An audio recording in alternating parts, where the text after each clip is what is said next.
Доброе утро из Одессы. Сейчас я приехала по делам в центр города и покажу вам одну из старейших улиц Одессы.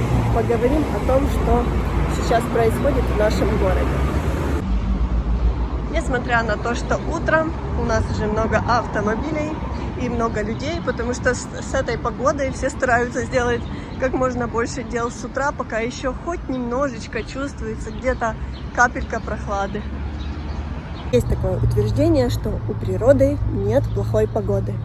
Но с ним я абсолютно не согласна, потому что сейчас в Одессе такая жара, что все-таки у природы плохая погода есть. Мы идем в тени сейчас с вами, поэтому еще как-то можно дышать. 17 июля сегодня обещают самый горячий день в Украине. И вообще сейчас в новостях написали, что каждое лето будет становиться только жарче и жарче. Я раньше не обращала, что по городу у нас такое большое количество гибискусов растет. А здесь посмотрите, какой красивый балкон. Голуби, конечно, по нему бегают. Как ни крути, все знают, что Одесса богата на красивую архитектуру. Здесь есть дворик, и интересно будет в него заглянуть. Даже переход на другую улицу, а не дворик. Интересно. Смотрите, вот дворик идет все глубже и глубже, но если проходить в арку, то здесь вот такие вот трехэтажные дома. Вот мне только что подсказала женщина, что во втором дворе есть красивая картина. Мы сейчас пойдем посмотрим. Смотрите, балкончик, стирочка, все по-одесски. Ну, а мы пойдем во второй двор искать картины, потому что мне уже стало интересно. Так. Мне так нравится исследовать вместе с вами такие места, потому что, вау, потому что обычно я по ним не хожу. Ага. Ну, смотрите, картина, понятно кого. Это одесские евреи. Куда же без них? Кто-то собрал урожай и подсушивает лук на улице. Здесь цветочки, люди умнички. И картины просто супер. Колоритные одесские картины. А вот там девушка играет на пианино, а вторая выглядывает, наверное, какого-то жениха. Прищепки для стирочки, как в большинстве одесских дворов. Кстати, это очень удобно, потому что в квартире негде развешивать белье.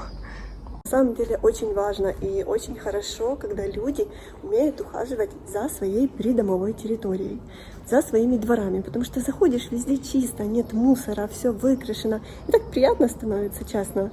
Вот, давайте все вместе стараться поддерживать чистоту в нашем городе, возле наших домов. В Европе, кстати, люди так и поступают. Вот мы жили в Польше, и в Польше в какой двор ни зайди, там практически всегда была идеальная чистота. Очень хочется, чтобы в нашем городе и в нашей стране было так же. И вот какая прелесть. Елочки посадили, фонарики поставили. Люди действительно любят свои дворы. Сейчас 8 утра, все должны спешить на работу, но, наверное, из-за того, что жара, никто никуда не спешит. Тишина, спокойствие, и людей практически нету. Где люди, не знаю. В этом дворе все отреставрировано, и даже нету присущего старым домам какого-то запаха сырости, такого неприятного. В общем, мне здесь понравилось.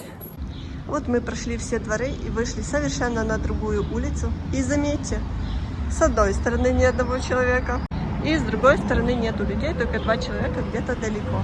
Где люди, не знаю. Так мне нравится, как на камере выглядят эти все проходы, арки. Супер просто. Они еще отреставрированы. Нам многие зрители пишут, когда же мы уже поедем на Молдаванку.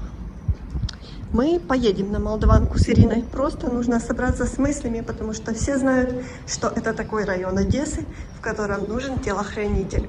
Так что, если вы хотите быть нашим телохранителем на Молдаванке, то мы вас ждем. Здесь кто-то оставил на позитиве. Так он какой-то злой смайлик. Если вы думаете, что утром вы можете проснуться пораньше, выйти на улицу и будет хоть немного прохладно, то вы глубоко ошибаетесь, потому что у нас ночью было 33 градуса в телефоне. Ночью 33 градуса — это вообще что-то новое для нас. Жара просто неимоверная. Понятное дело, электроэнергии нету, и ты во сне просыпаешься просто с таким ощущением, что ты только что вышел из какого-либо бассейна, потому что настолько жарко, что организму очень сложно. Нужно стараться все больше и больше пить водички.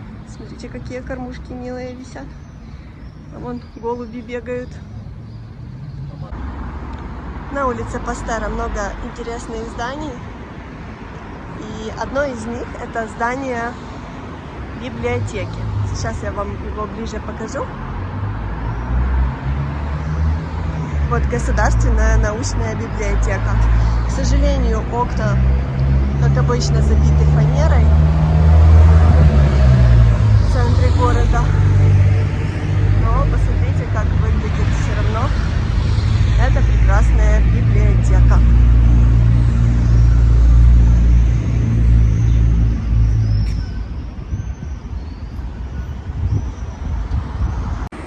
Когда-то, возможно, люди, которые хотели научиться чему-то новому и получить новые знания, выглядели так. Сейчас же у людей вместо такого количества книг в руках такое же количество гаджетов. Сейчас иду и задумалась, что с каждым годом количество людей, которые читают книги, уменьшается. Но кто бы мог подумать еще пару десятков лет назад, что у нас появится интернет, он будет доступен практически каждому, и у нас в руках, в маленьком смартфоне, будет информация со всего мира. И интернет — это гениальное изобретение человечества. Знаете, лично мне больше нравится читать бумажные книги. Информация, которая в них описана, как-то по-другому воспринимается, и сама атмосфера прочтения книг гораздо интереснее.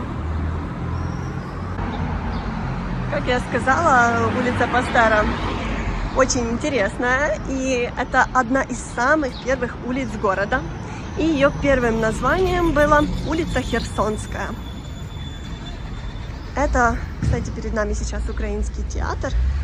Видно по афишам, что он сейчас функционирует. В украинском театре я последний раз была достаточно давно на интересном представлении. Это был Вий.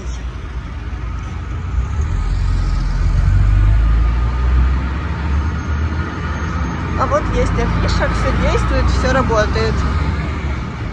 Нужно будет как-то выбраться в театр.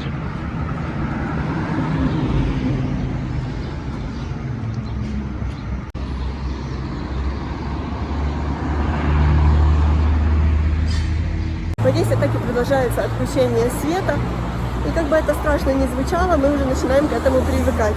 Мы уже дома не включаем включатели на свет, потому что просто в этом нет необходимости. Конечно, такую жару без кондиционеров переносить очень сложно. Но синоптики говорят, что нужно продержаться еще недельку. А там похолодает до 28 градусов. Уже все такое зеленое, все поливают. Я даже не представляю, как оно выдерживает такую жару. Даже розочки есть.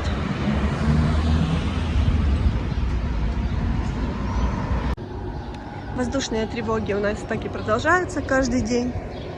Взрывы у нас так и продолжаются. Даже если не в городе, то за городом они есть. И даже если они в 50-60 километрах от Одессы, их все равно очень часто слышно. Гуляю дальше, приближаюсь потихоньку к горсаду, и людей становится больше. Все-таки люди немного выходят на улицы. Хотя и дома сидеть в такую жару не спасает. Разве что спрятаться от солнца. А так на улице и дома дышать абсолютно нечем. Хочется уже, чтобы какой-то холодный воздух появился. Смотрите, а вот еще интересное, красивое здание. Вот много домов очень каких-то отличающихся друг от друга. Много домов в Одессе, отличающихся друг от друга. Видно, что архитекторы старались каждый сделать с какой-то своей изюминкой. Слушайте, как красиво поют птички. И только я это сказала, они перестают петь. Присела немножко отдохнуть, потому что я иду, и из-за жары просто уже не хватает сил, какая-то все время слабость. Хочется лечь в какое-то прохладное место. Но, к сожалению, если нет электроэнергии, то найти его практически нереально. Как в каких-то торговых центрах, и то кондиционеры работают не на всю мощь. В пабликах пишут, что опасно людям с сердечно-сосудистыми заболеваниями сейчас гулять с 11 до 5 часов вечера. Да и здоровым людям ходить по активному солнцу сейчас очень опасно. На лицо нужно наносить SPF крем, а на голове желательно носить какой-то головной убор, если вы долгое время находитесь под открытыми солнечными лучами. Ох, не знаю, я не люблю холод, но хочется действительно, чтобы уже немного похолодало. Некоторые здания все же нуждаются в ремонте, в реставрации, и это далеко не худший дом, если пройти к первым домам на этой улице. Да и много других улиц с домами, которым очень нужна реставрация.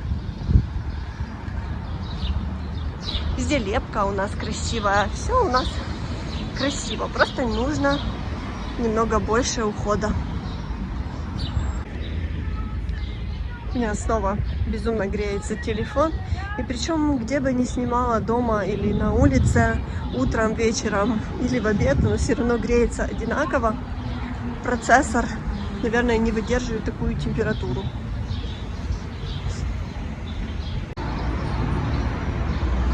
А вот одно из самых красивых зданий на этой улице.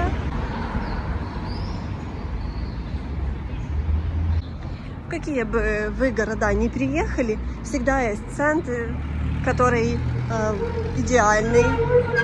Всегда есть дома, которые заброшены, дома, которые требуют реставрации. Так в большинстве городов мира. Не в большинстве, а, наверное, во всех странах, во всех городах есть места, которые требуют ремонта, которые требуют, чтобы больше за ними ухаживали. Но это не значит, что если там одна улица плохая или один дом разваленный, то место, в которое вы приехали, плохое. Вовсе нет, так просто везде.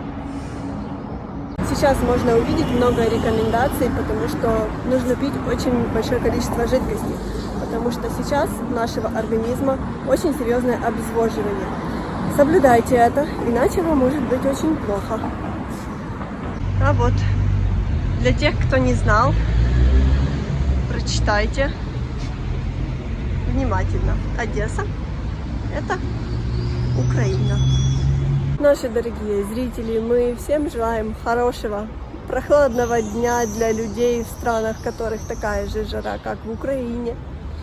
Чтобы все у вас было хорошо, и исполнение желаний, и хорошего настроения. Спасибо вам, что вы всегда остаетесь с нами, и до встречи в следующих видео.